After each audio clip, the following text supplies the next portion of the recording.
hosil bo'lgan siydik dastlab egri bugri naylardan to'g'ri naylarga, to'g'ri naylardan mag'izdagi yig'u naylarga, yig'u naylardan esa mana buyrakning mana bu yerda joylashgan kichik kosachalari kalsis renalis minorga quyiladi. Mana bu kichik kosachalar hisoblanadi. Mana bulari. Ko'ryapsizlarmi?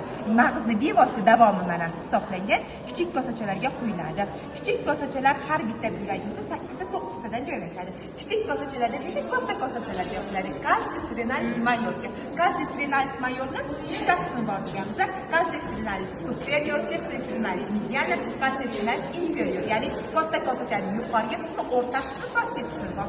Undan yig'ilib esa qayerga quyiladiganmiz? Buyrak jomiga, pelvis renalisga. Bu mana kichik kosacha edi, undan keyin katta kosacha bo'ldi va mana bu buyrak jomchasi mana. Ya'ni pelvis renalis mana. Pelvis renalis orqali endi qayerga o'tib ketadi?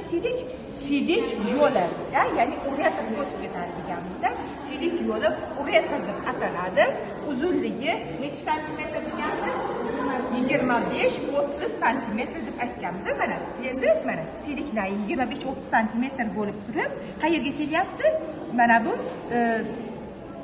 siydik tufagigacha davom etyapti. Endi siydik nayi haqida gaplashamiz. Biz uzunligini aytdik, 25-30 santimetr dedik. 3 ta qismini tashkil topgan. Mana birinchi qismi qorin qismi pars abdominalis, ikkinchi qismi chanoq qismi pars pelvina mana ko'rsatib ketdi. Mana bu qorin qismi pars abdominalis. Mana bu chanoq bo'shlig'iga o'zi kirdi mana bu yerdan. Bu pars pelvina qismi. Uchinchi qismi esa mana siydik tufagiga davom etyapti. Tegib turibdi mana pars intramuralis qismi mana bu uchinchi qismi. Ko'rdinglar?